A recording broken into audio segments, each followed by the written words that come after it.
Hello my dear young viewers and my dear friends. कैसे हैं मेरे नन्हे नन्हे मित्रों? और कैसी चल रही है पढ़ाई?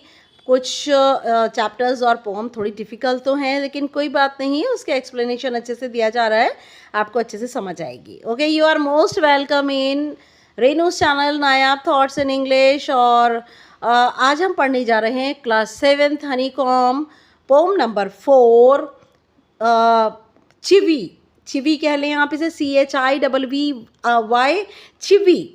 चिवी का मतलब होता है to tell repeatedly to do something, कि बार बार किसी से कोई कोई बात को कहते रहो उसे करने के लिए, ऐसा नहीं करो, ऐसा करो, ऐसा नहीं करो, ऐसा करो। तो ये जो पोअम है, ये पोअम डिस्क्राइब करती है एक्टिविटीज़ को happening in a child's life. जो बच्चे की ज़िंदगी में जो भी एक्टिविटीज़ होती रहती हैं ना, ये पोअम उनको डिस्क्राइब करती है। बहुत ही सिंपल लैंग्वेज में लिखी हुई पोअम है ये। और इस पोअम के अंदर एक बच्चे डिस्क्राइब किया हुआ है सिचुएशन ऑफ अ चाइल्ड। एक बच्चे की वो सिचुएशन डिस्क्राइब की गई है जब उसे रोका जाता है पेरेंट्स के द्वारा कि ऐसा मत करो, अलग अलग तरह के काम को करने के लिए रोका जाता है बच्चे को। ये मत खाओ, ये टीवी मत देखो, फ़ोन मत लो, स्कूल में इसको मत मारो, या फिर ऐसा मत करो। तो ये बहुत सारे डूज़ एंड डोंट्स हैं, इसी के ऊपर जो है ये पोअम जो है बेस्ड है। इस पोअम का जो टाइप है ना बेटा, वो है catalogues of various dos and don'ts. Catalogue क्या होती है? सूची, एक लिस्ट है, लंबी लिस्ट है, बहुत लंबी लिस्ट है कि तुम ऐसा मत करो, ऐसा मत करो। ये टाइप है पोअम का। तो इसके अंदर जो है, जो ग्रोन अप्स होते हैं हमारे घर के, और जो हमारे घर के जो बड़े होते हैं, एल्डर्स होते हैं, वो हमेशा बस बच्चों को ऑर्डर ही देते रहते हैं, है ना। तो यहाँ पर अलग अलग टाइप की एक्टिविटीज़ बच्चे की दी हुई हैं। इस पोअम का थीम क्या बनेगा? इस पोअम का थीम बनेगा कि जो पेरेंट्स हैं, they always want their children to do what they don't, कि वो नहीं चाहते बच्चों को कि बच्चे वो काम ना करें जो वो नहीं चाहते, वो काम ना करें। और इसका थीम ये भी बनेगा कि एक बच्चे की फीलिंग दी हुई है इस पोअम में, and he is get irritated by the instructions given by the elders. और जो इंस्ट्रक्शंस जो है बड़े बूढ़े लोग देते रहते हैं ना, कि ऐसा मत करो, ऐसा मत करो, बच्चा ना इरिटेट हो जाता है उससे, है ना। तो मैं ये कहूँगी, ठीक है, हमारे बच्चे भी हैं और हम उन्हें मना भी करते हैं कि ऐसा नहीं करो, ये नहीं करो, लेकिन एक कहने का तरीका होता है। कहने का तरीका ऐसा होना चाहिए जिसमें कि जो है वो एक इरिटेशन ना हो बच्चे को। बड़ों के भी कहने का तरीका, मैं बड़ों को भी एडवाइस करूँगी कि उनके कहने का तरीका छोटे बच्चों को इस तरीके का होना चाहिए कि उससे बच्चा एनॉय ना हो, तंग ना हो, परेशान ना हो, उससे इरिटेट ना हो, है ना। और बड़े लोग भी अगर बच्चे को कोई बात अगर बार बार कहते हैं कि ऐसा मत करो, तो उनको अपने ऊपर पेशेंस रखना चाहिए। बच्चे को अगर एक बात को 10 बार भी कहना पड़े कि ऐसा नहीं करो, तो कभी कई बार बड़ों को भी गुस्सा आता है, ये बहुत ही बट नेचुरल है, लेकिन थोड़ा सा पेशेंस की ज़रूरत बड़ों के लिए है, क्योंकि छोटे बच्चे के लिए पेशेंस वर्ड जो होता है, मैं कहती हूँ ना के बराबर होता है। छोटे बच्चों के अंदर पेशेंस नहीं होता, उन्हें पता ही नहीं होता the definition of patience. Okay, तो यहाँ पर जो पोअम है, इसमें मैं आपको बताऊँ कि इसका जो मॉरल बनेगा ना पोअम का, that we should listen to adults because they guide us the right and rational path.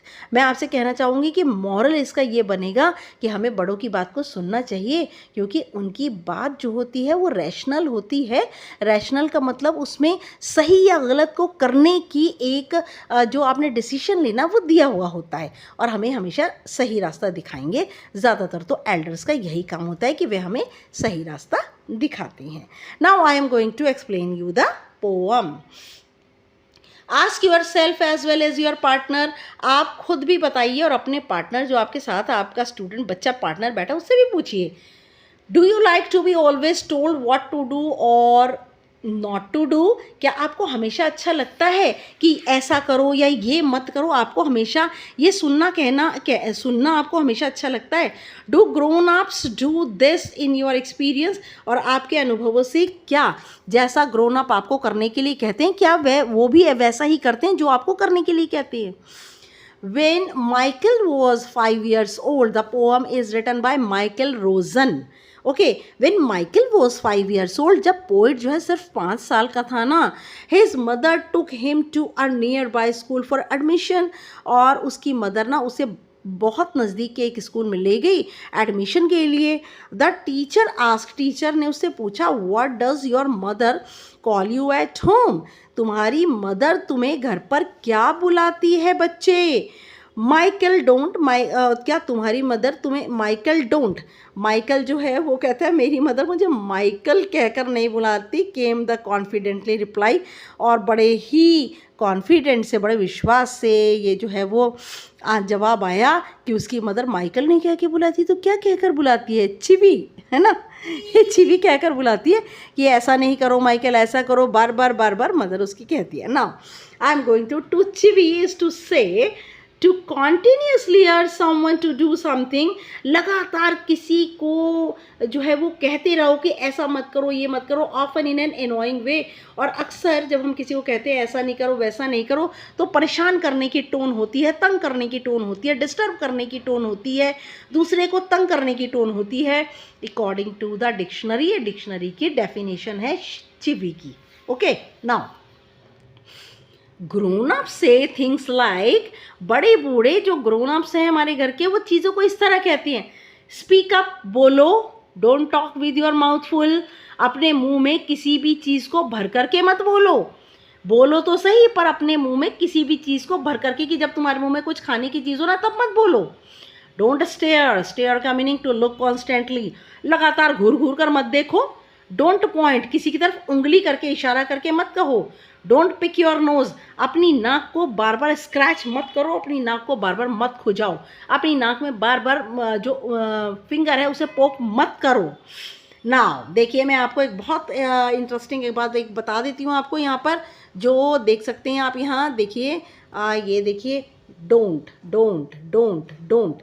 यहाँ पर एक पोएटिक डिवाइस है बेटा, एनाफोरा. ठीक है, एनाफोरा क्या होता है? जब कोई भी लाइन 3-4 लाइनें एक ही वर्ड से जो है शुरू होती हैं तो उसे एनाफोरा कहते हैं, है ना. तो यहाँ पर आ जाइए, ये यहाँ आप देख सकते हैं एनाफोरा आया हुआ है, पोएटिक डिवाइस है ये, इस पोअम का अलंकार है ये. नाउ अगेन, ग्रोन अप्स से थिंग्स लाइक, हमारे घर के जो बड़े बूढ़े हैं ना, जो कि बड़े लोग हैं, वो इस तरह से चीज़ों को कहते हैं. स्पीक अप, बोलो. Don't talk with your mouth full, अपने मुंह में जब कोई खाने की चीज़ भरी हो ना तब मत बोलो. डोंट स्टेयर, ऐसे घूर कर मत देखो. डोंट पॉइंट, किसी की तरफ उंगली करके इशारा करके मत बोलो. डोंट पिक योर नोज, अपनी नाक को स्क्रैच मत करो, मत खुजाओ अपनी नाक को, बार बार अपनी नाक में उंगली मत डालो. सिट अप, ढंग से बैठो, सिट प्रॉपरली. से प्लीज़, हर बात में कृपया कहो. लेस नॉइज, कम शोर करो. Shut the door behind you, जब कमरे के अंदर आ जाओ तो अपने पीछे का दरवाज़ा बंद करो. डोंट ड्रैग योर फीट, अपने पैरों को मत घसीट कर चलो, कि पैरों पर चलते समय पैरों से आवाज़ मत निकालो. Haven't you got a hanky, क्या तुम्हारे पास रुमाल नहीं है? Take your hands out of your pockets, अपनी जेब में से हाथ बाहर निकालो, अपनी जेब में लगातार हाथ मत रखो. ओके, नाउ अगेन यहाँ देखिए, पोएटिक डिवाइस देखिए, ये देखिए, डोंट, जस्ट अ मिनट बेटा, ये देखिए यहाँ पे डी और डी. तो जब इस सेम अल्फ़ाबेट से, कॉन्सोनेंट से वर्ड शुरू होता है तो हम उसको वहाँ कहते हैं एलिट्रेशन. ओके, जिसे कि हम हिंदी में अनुप्रास अलंकार भी कहते हैं. ओके, नाउ अगेन मैं दोबारा आपको, सिट अप, ढंग से बैठो, सिट प्रॉपरली. से प्लीज़, कृपया कहो. लेस नॉइज, कम शोर करो. Shut the door behind you, अपने पीछे आने के बाद, कमरे में घुसने के बाद अपने पीछे दरवाज़ा बंद करो, यानी कमरे में घुस आए और दरवाज़ा खुला हुआ है. डोंट ड्रैग योर फीट, अपने पैरों को घसीट कर मत चलो, घसीट कर आवाज़ मत करो। Haven't you got a hanky, क्या तुम्हारे पास तुम्हारे पास रुमाल नहीं है? Take your hands out of your pockets, अपनी जेब से अपने हाथों को बाहर निकालो। देखिए आप देख सकते हैं लिस्ट है, ये कैटालॉग। कैटालॉग क्या होता है? इस पोएम का टाइप है। This is the catalogues of dos and don'ts. ये एक विषय सूची है, एक लंबी सी लिस्ट है कि ये मत करो, ये करो, ये मत करो, ये करो। ओके नाउ लंबी सी जो लिस्ट है वो क्या है? ढंग से बोलो और मुंह में कुछ भरकर मत बोलो, घूरो मत, किसी की तरफ उंगली से इशारा मत करो, अपनी नाक मत खुरचो, ढंग से बैठो, हमेशा कृपया कहो, आवाज़ मत करो, दरवाज़ा पीछे बंद करो और अपने पैरों को घसीट कर मत चलो। क्या तुम्हारे पास रुमाल नहीं है? और अपनी हाथों को जेबों से बाहर निकालो। Now pull your socks up, ये जो तुम्हारी जुराबें नीचे जा रही हैं ना, इन जुराबों को खींच कर घसीट कर ऊपर करो। स्टैंड अप स्ट्रेट, बिल्कुल सीधे खड़े हो जाओ। से थैंक यू, धन्यवाद कहो। डोंट इंटरप्ट, किसी की बात में टांग मत अड़ो। जब कोई बात कर रहा है तो उसे बीच में मत रोको, रिस्ट्रिक्ट मत करो। No one thinks you are funny, कोई भी नहीं सोचेगा कि तुम मज़ेदार हो। Take your elbows off the table, अपनी जो कोहनियाँ हैं ना उनको टेबल से अलग करो, क्योंकि टेबल के ऊपर कोहनियाँ रख करके मत बैठो। टेबल पर ढंग से सीधे होकर बैठो, अपनी कोहनियों को पीछे रखो। Can't you make your own mind up about anything, क्या तुम इन सभी किसी भी बातों के लिए अपना दिमाग नहीं चला सकते? भाई बच्चा तो छोटा है, उसके दिलो दिमाग में जो उसके जहन में आएगा वो तो वही करेगा ना। बच्चे के दिल में जो आएगा वो वही करेगा, है ना। उसे क्या पता क्या गलत है क्या सही। ये तो बड़े लोगों की अंडरस्टैंडिंग है कि बच्चे को समझाएं क्या गलत है क्या सही, लेकिन समझाने का तरीका एनॉय करने वाला नहीं होना चाहिए, जिससे कि बच्चा इरिटेट ना हो जाए। बहुत प्यारी पोअम है माइकल रोजन की। मैं आपको बता दूं अभी कि एक पोअम और भी है, अमांडा करके 10th क्लास में एक पोअम है, आप उस पोअम को पढ़ सकते हैं। उस पोअम के अंदर भी लड़की को उसकी मदर ऐसे ही एडवाइस दे रही है, ऐसे ही डोज एंड डोंट्स दे रही है, लेकिन वहाँ पर लड़की सुनती नहीं है, लड़की अपने सपनों में खोई रहती है ना। तो यहाँ पर तो बच्चा बेचारा, बड़ा बच्चा जो है बड़ा इनोसेंट है, शरीफ है बच्चा, जो कि सुन रहा है और अपने एल्डर्स की एडवाइस को सुन रहा है। मैं ये नहीं कहती कि एल्डर्स की एडवाइस को इग्नोर करिए, मैं ये नहीं कहती कि एल्डर्स की एडवाइस को मत सुनिए। एल्डर्स की एडवाइस को ज़रूर सुनिए, क्योंकि उसमें अगर वो कोई गुस्से से भी कहते हैं तो वो भी आपके लिए अच्छाई होती है। Okay now thanks for watching and please मेरे चैनल को सब्सक्राइब करना बिल्कुल मत भूलिएगा, और आपने शेयर भी कीजिए मेरे एक्सप्लेनेशन को, कमेंट भी कीजिए, और लाइक तो आपको करना ही करना है ना। और अगर मैंने कुछ गलत पढ़ाया है या कुछ आपको अच्छा नहीं लगा तो आप डिसलाइक भी कर सकते हैं। Okay now again thank you for watching. Next video तक के लिए good luck and good bye.